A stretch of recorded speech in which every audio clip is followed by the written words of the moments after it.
प्यारे बच्चों, आज तुम्हारे लिए एक हम ऐसी क्रिया लाए हैं जिसकी आपको बहुत ज़रूरत आती है। हर एक काम को करने में, हर एक सेंटेंस में हमें यूज करना पड़ सकता है और करना पड़ता है। वो क्रिया है यूज्ड टू। देखिए, यूज्ड टू का प्रयोग हम उस समय करते हैं जब कोई कार्य पास्ट में होता हो, उसकी एक आदत हो, यानी जब कोई कार्य पास्ट में एक हैबिचुअल तरीके से हो रहा हो तो उसको हम यूज टू से डिनोट करते हैं। जैसे last year my father used to come here. पिछले वर्ष मेरे पिताजी यहाँ आया करते थे। इसका मतलब है कि पिछले वर्ष आया करते थे, अब वर्तमान में नहीं आते। अब वर्तमान में नहीं आते। अगर वर्तमान में आते हैं तो फिर ये क्रिया लागू नहीं होगी, गलत हो जाएगा। तो हमें अगर पास्ट में कोई आदत दर्शानी है तो यूज्ड टू का प्रयोग करते हैं। किसका? यूज्ड टू का। अच्छा, यूज्ड टू की जगह हम वुड का भी प्रयोग कर देते हैं मॉडर्न इंग्लिश में। मेरे पिताजी पिछले वर्ष यहाँ आया करते थे। My father used to come here. अथवा my father would come here. Modern English में वुड का प्रयोग भी खूब चलता है पास्ट की हैबिट बताने के लिए। अब अगर हमको इसी यूज टू को नकारात्मक दिशा में प्रयोग करना हो तो हम कर सकते हैं पास्ट में। इसमें हमको क्या लगाना होता है? डिडंट यूज का प्रयोग करना होता है। किसका? डिडंट यूज, अर्थात डिड नॉट यूज का प्रयोग करना होता है। जैसे पिछले वर्ष मेरे पिताजी यहाँ नहीं आया करते थे। My father didn't use to come here. क्या हम कहेंगे? My father didn't use to come here last year. पिछले वर्ष मेरे पिताजी यहाँ नहीं आया करते थे। इसको हम चाहें तो डिड नॉट यूज को ना करके हम सीधा इसका एक विकल्प कर देते हैं, यूज्ड नॉट का प्रयोग कर देते हैं। क्या कर देते हैं? Used not. My father used not to come here last year, ये भी हम कह सकते हैं। यानी डिड नॉट यूज, अथवा क्या कर सकते हैं? डिड नॉट यूज की जगह हम सीधा इसका प्रयोग यूज्ड नॉट कर देते हैं। My father used not to come here last year. समझ रहे हैं? अब जरा इसको हमें समझना है कि इंट्रागेटिव वाक्य में कैसे प्रयोग करेंगे। इंट्रागेटिव वाक्य में हमको डिड, उसके बाद सब्जेक्ट लिखना होता है। क्या लिखना होता है? डिड, उसके बाद सब्जेक्ट लिखना होता है, फिर यूज टू का प्रयोग करना होता है। जैसे, क्या जब तुम बच्चे थे बहुत अधिक मिठाई खाया करते थे?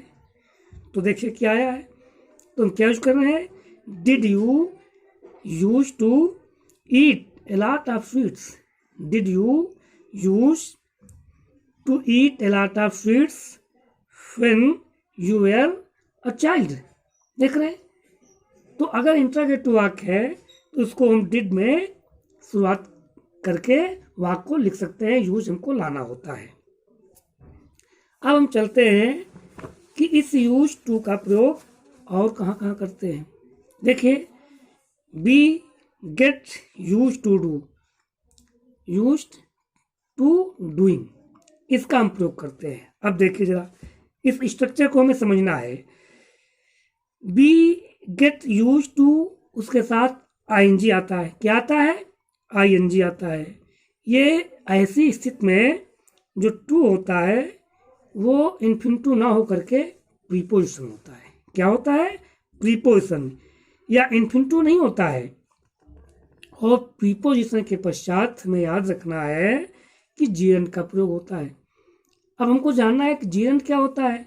जीरन बच्चों, ये मुख्य क्रिया में जो मेन वर्ब होती है, इसमें अगर हम आईएनजी जोड़ देते हैं, क्या जोड़ देते हैं?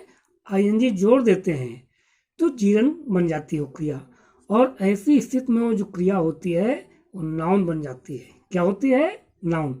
यानी हमको जब किसी क्रिया को नाउन बनाना होता है तो उसमें हमको आईएनजी लगाना होता है, और जब आईएनजी लग जाती है तो क्रिया नाउन का कार्य करने लगती है, तो वो होता है जीरंड।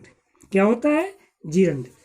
तो इसमें बताया गया है कि जब तुम्हारी कोई भी क्रिया हो, इजेमार वाजवेर हो, तो हम इसमें इसका प्रयोग करते हैं। क्या? जीरंड का प्रयोग करते हैं। इस संरचना में हमें क्या करना है?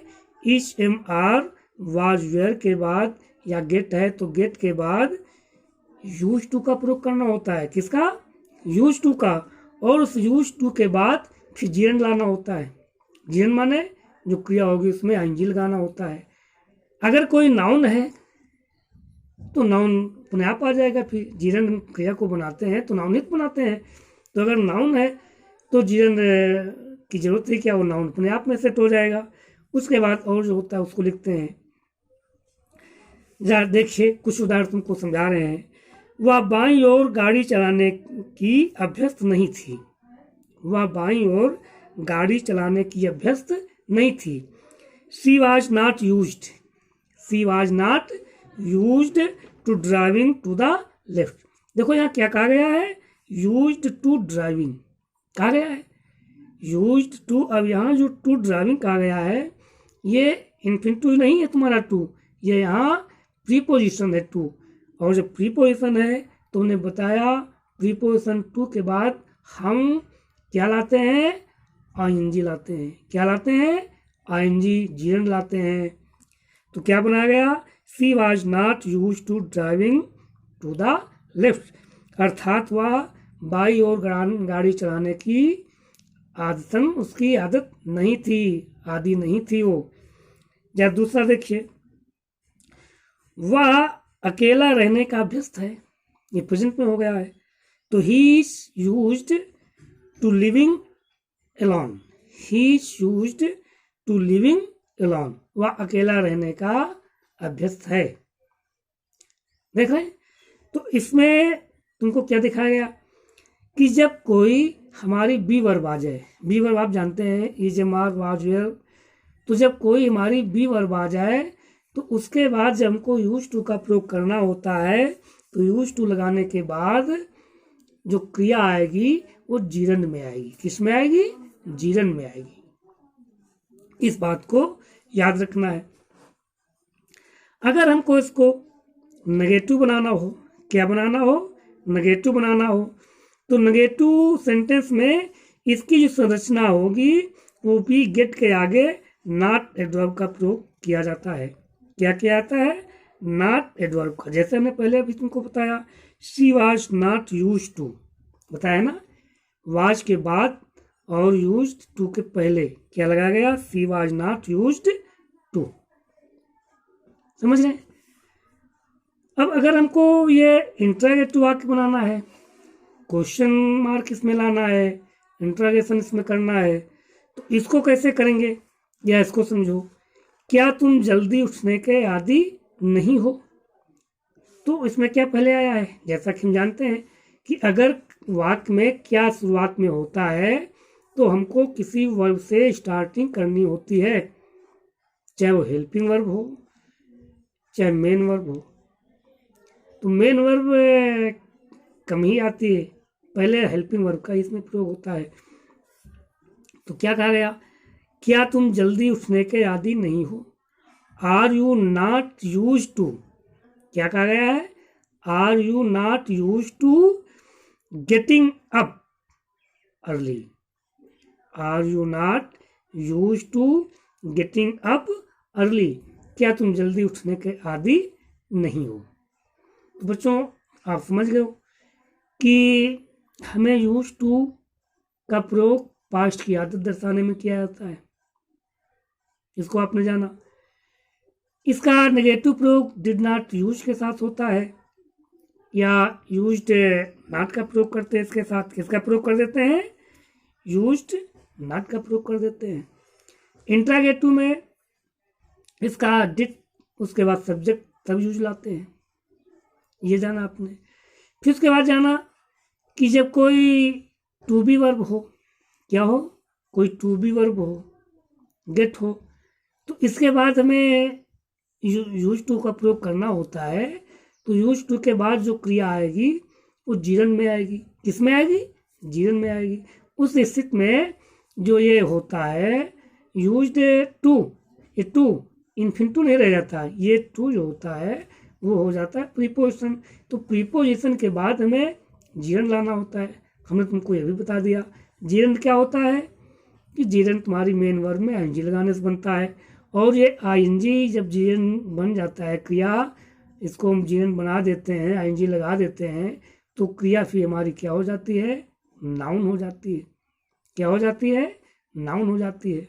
तो आज आपने इतना सीखा कि हमें पास्ट की आदत प्रदर्शित करने के लिए यूज टू का प्रयोग करना होता है। हाँ, एक चीज़ और जानी आपने कि अगर हमको यूज टू ना प्रयोग करना हो पास्ट की हैबिट दिखाने के लिए, तो हम मॉडर्न इंग्लिश में इस समय तुम्हारा वुड का प्रयोग खूब चल रहा है। किसका प्रयोग? वुड।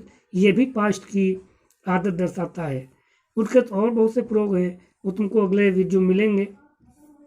तो आज आपने यूज टू का ही पूरा वीडियो देखा कि यूज टू का में प्रयोग कहाँ करना होता है, किन स्थितियों में करना होता है। अब अगला वीडियो जो होगा वो तुम्हें कुछ ऐसी क्रियाओं को लेकर के आएगा। ठीक है।